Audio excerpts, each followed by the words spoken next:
Assalamualaikum warahmatullahi wabarakatuh. Apa kabar sobat sekalian? Jumpa lagi di channel Ramadan ini. Kali ini kita akan membahas berita hangat dan masih hangat diperbincangkan, yaitu tentang transaksi 349 triliun ya yang dibongkar-bongkar ya oleh Mahfud MD, termasuk juga tentu saja PPATK gitu ya. Nah, yang menjadi pertanyaan, yang menjadi juga geleng-geleng kepala, ternyata ya anggota DPR Arteria Dahlan ya mengungkapkan hal yang lain, yaitu tentang pasal 11 Undang-Undang Nomor 8 Tahun 2010 tentang pencegahan dan pemberantasan ya tindak pidana pencucian uang itu memang harus dirahasiakan. Nah, apakah saat ini ya DPR Maki yang melaporkan itu bisa menyeret ya Mahfud MD termasuk juga PPATK.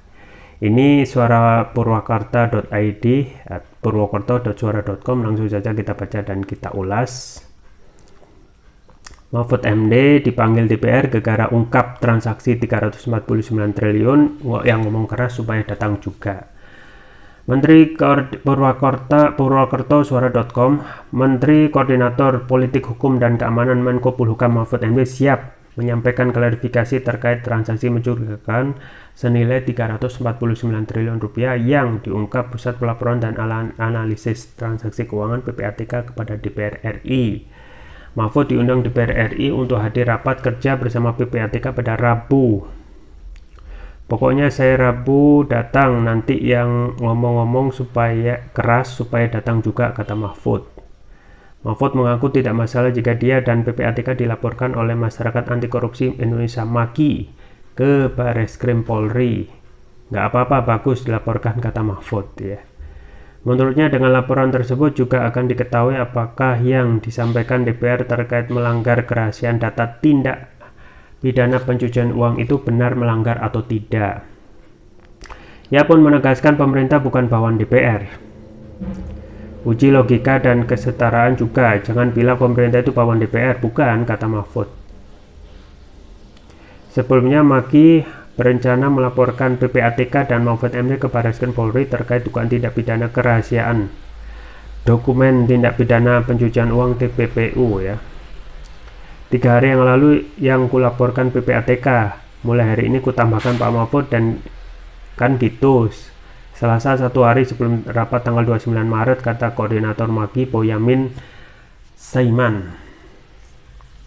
Dalam rapat kerja raker antara PPATK dengan Komisi 3 DPR di Kompleks Senayan Selasa lalu, anggota Komisi 2 DPR RI Arteria Dahlan menyinggung ancaman pidana penjara paling lama 4 tahun bagi pelanggar pasal 11 Undang-Undang Nomor 8 Tahun 2010. Tepatnya mengenai kewajiban merahasiakan dokumen terkait tidak pidana pencucian uang ya.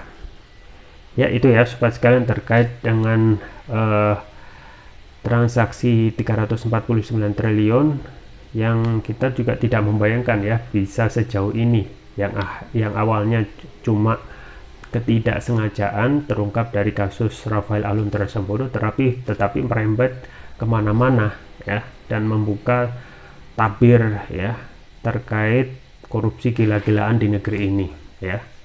Jadi memang korupsi gila-gilaan negeri ini itu memang mencapai titik nadir ya. Bagaimana kondisi sekarang yang carut marut ya, ekonomi sudah susah, itu kembali lagi dibuka dengan hal yang sudah menjadi rahasia umum, yaitu tentang korupsi ya, korupsi yang gila-gilaan. Dan nilainya juga fantastis ternyata ya, sampai 349 triliun meskipun ini terjadi sejak 2009.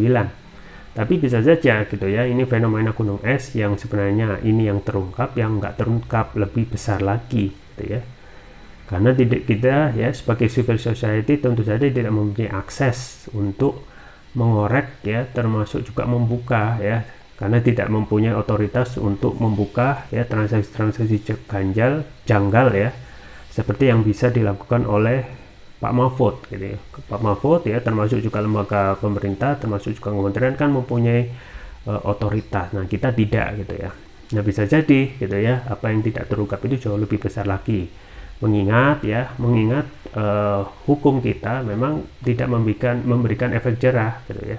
Jadi kalau orang itu tidak secara manusiawi itu tidak ada sanksi yang tegas ya, yang membuat dia itu jerah ya, maka orang akan berduyun-duyun gitu ya untuk melakukan ya yang namanya korupsi, tidak hanya individu tetapi korupsi berjamaah.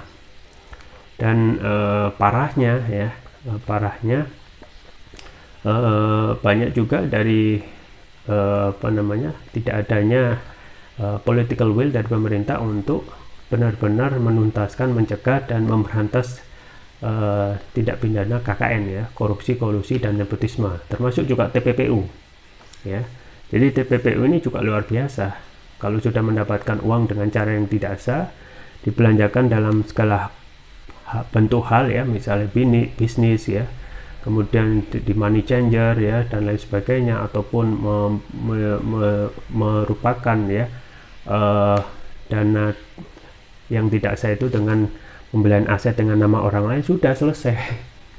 Jadi kita tidak bisa, kadang sulit untuk men-track ya kemana larinya uang yang didapatkan dengan tidak sah tersebut.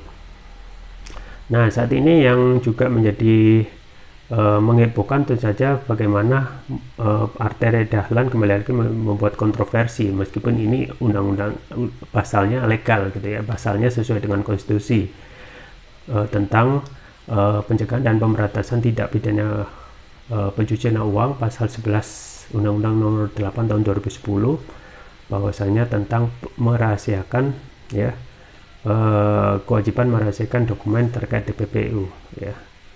Jadi alih-alih untuk bisa terus mengejar uang ya, supaya uang negara itu bisa terselamatkan, tetapi menyampaikan hal sesuatu yang anti klimaks ya. Seakan semangatnya juga berubah dari untuk mengungkap malah memenjarakan ataupun bahkan mengancam pidana bagi orang yang membuka ya. Ya, ini sah-sah saja, tetapi hal yang paling urgent saat ini adalah bagaimana secepatnya menyelamatkan uang yang sudah dipakai untuk TPPU gitu ya, tidak pidana pencucian uang. Dan angkanya nggak main-main ya, ini jadi angkanya adalah 349 triliun ya. Dan kembali lagi bisa diduga ini hanya fenomena gunung es, artinya yang tidak tertulis gitu ya, dan tidak terdeteksi ataupun ditutup-tutupi ya, jauh nilainya lebih besar lagi. Nah, ini coba untuk dibuka gitu ya oleh Mahfud MD, Menko Polhukam, yang mempunyai akses untuk melihat transaksi janggal yang semula kita ketahui itu cuma 300 triliun ya, genap ya 300 triliun, tetapi setelah usut punya usut nilainya tak bertambah menjadi 349 triliun. Nah, kalau kita melihat kebiasaan negeri ini yang korupsi sudah termasuk juga TPPU menjadi budaya, maka bisa jadi gitu ya, hal-hal yang tadi yang sifatnya tertulis itu jauh lebih besar ya, karena indikasinya tidak ada ancaman ataupun hukuman yang bisa membuat jerah. Nah, memang setelah reformasi diharapkan negeri ini itu praktek KKN-nya itu bisa berkurang, tapi ya jangankan berkurang ya, pemerintahnya yang nyata-nyata harusnya mempunyai political will untuk memberantas, mencegah ya tindak KKN ini, malah mempreteli gitu ya keinginan untuk memberantas korupsi. Bisa jadi kalau sudah ada pelemahan gini, yang mempreteli itu ya khawatirnya juga terlibat dalam aksi KKN tersebut gitu ya. Karena logikanya kalau dia benar-benar mempunyai political will yang kuat, maka itu semuanya diperkuat gitu ya. Semuanya diperkuat hal-hal untuk pencegahan dan pemberantasan KKN, termasuk juga TPPU. Nah, kita setelah reformasi ada lembaga KPK ya. Seiring dengan waktu ternyata suka atau tidak suka, korupsi dengan setelah ada KPK itu malah tumbuh subur gitu ya. Jadi tidak bisa mengurangi atau ya mengurangi jumlah tingkat korupsi yang ada di negeri ini gitu ya. Jadi kalau kita melihat ya wajar saja gitu ya. Apalagi pada pemerintahan Presiden Jokowi ya makin diperlemah dengan revisi Undang-Undang KPK yang terkesan mempreteli ya kewenangan KPK ya. Jadi lembaga KPK sekarang suka tidak suka kepercayaan publik menurun gitu ya. Meskipun sudah ada OTT itu ya terkesan hanya sebagai formalitas ya, menangkap untuk transaksi kecil saja ya. Transaksi yang melibatkan kekuasaan ya seperti Harun Masiku misalnya hingga saat ini belum ketemu gitu ya. Tetapi untuk menemukan teroris itu sangat cepat sekali ya.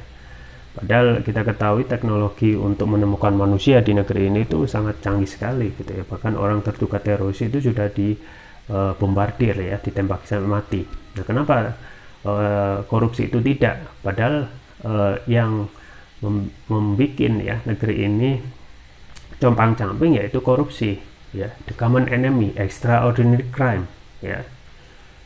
Ya, yang juga Mahfud MD sampaikan di satu kementerian itu kalau bebas korupsi ya bisa memberikan uang setiap kepala itu 20 juta per hari, 20 juta per bulan ya. Saya lupa per hari atau per bulan.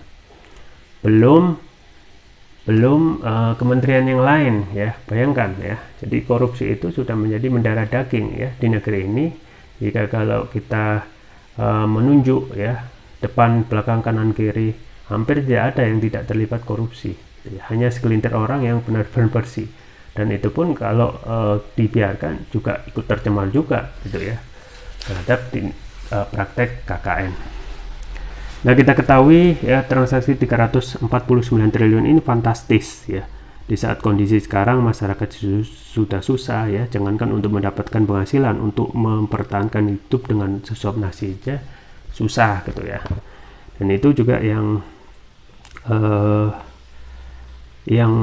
menjadi pertanyaan ya tentang bongkar-bongkar kasus 349 triliun ini yang jadi pertanyaan, what next ya.